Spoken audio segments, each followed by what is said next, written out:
Alléluia, gloire à l'Éternel des armées. Bienvenue à une minute de prière de ce jeudi 8 janvier 2026. Le Seigneur a mis en mon cœur en ce jour ce passage que vous connaissez bien de Romains chapitre 5, le verset 20 qui dit ceci, je lis au nom de Jésus-Christ.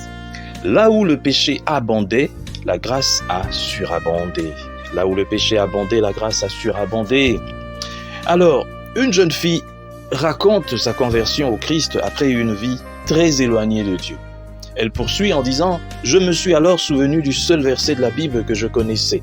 Dieu a tant aimé le monde, c'est le verset le plus connu de la Bible que même certains païens connaissent, Jean 3, 16.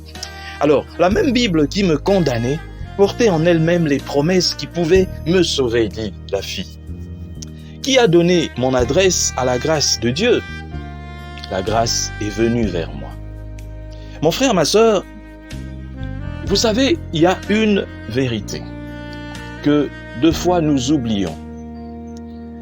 Lorsque nous disons que nous sommes sauvés, lorsque je vois beaucoup de chrétiens parler des païens ou de ceux qui sont encore éloignés de Dieu, ils parlent en disant « Oh, celui-là, celle-là vraiment ».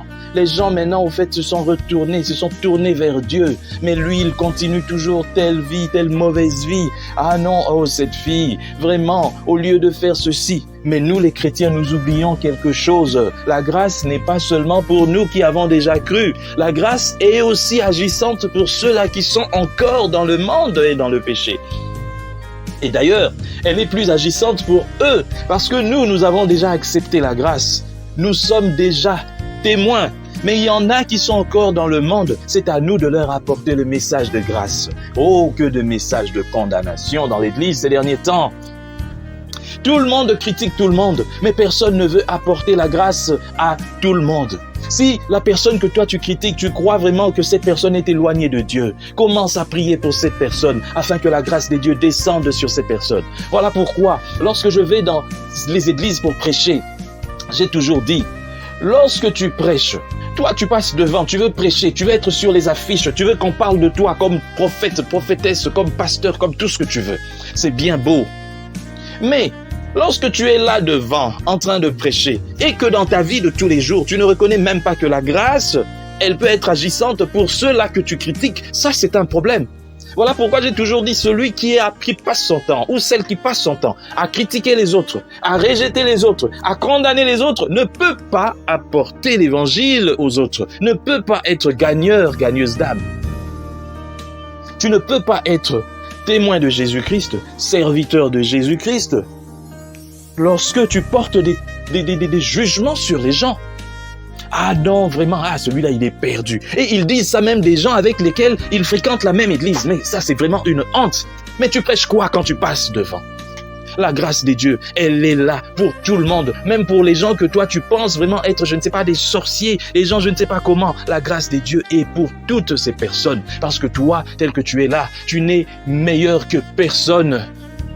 Si la grâce de Dieu s'est penchée vers toi, a reconnu ton adresse, cette même grâce est en train de chercher aussi ça. Elle s'offre à toute personne, même aux personnes les plus misérables que tu connaisses. La grâce n'est pas réservée à toi uniquement, elle n'est pas exclusive. La grâce est pour tout le monde. Mais comment est-ce que toi, tu commences à isoler certaines personnes de la grâce? Isoler.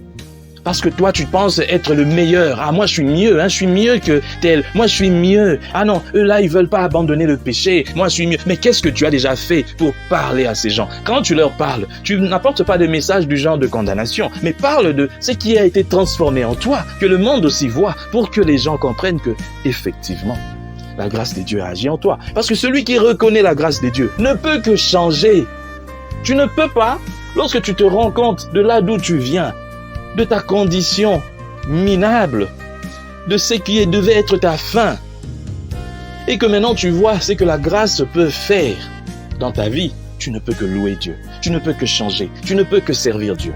Mais beaucoup servent peut-être Dieu par habitude, parce que fille d'un serviteur, d'une servante de Dieu. Oui, je suis né à l'église, j'ai déjà rencontré ça, je suis né dans un milieu comme ça, où tout se faisait comme ça. À 11 ans, 12 ans, j'ai été baptisé. J'ai vu ma maman jeûner, prier, j'ai vu mon papa faire ceci. Moi aussi, je le fais. Mais est-ce que toi-même, tu reconnais la grâce de Dieu? As-tu déjà rencontré Jésus-Christ toi-même dans ta vie? Parce que ton père, ta mère, oui, ont fait leur propre expérience, mais est-ce que toi, tu as fait cette expérience? Si tu ne l'as pas fait, tu fais passer ton temps pour rien. C'est le moment maintenant d'entrer dans ta chambre de prier. Seigneur, je veux te rencontrer moi-même personnellement. J'ai entendu parler de toi par mon père, ma mère, qui sont pasteurs, prophètes, apôtres, je ne sais pas quoi. Mais aujourd'hui, je veux moi-même te rencontrer, Jésus. C'est sérieux ce que je dis. Surtout pour vous, les enfants, des serviteurs de Dieu. Priez, priez. Ou alors les enfants qui sont nés dans des familles qui étaient déjà dans des églises habituées, tout ça. Priez dans ce sens-là. Seigneur, je veux faire l'expérience de ta rencontre personnelle moi-même. Que Dieu bénisse sa parole. Qu'il bénisse tous qui vont suivre. Que cette parole atteigne les extrémités de la terre. Au nom puissant du Seigneur Jésus-Christ. Amen. Bonne journée à tous.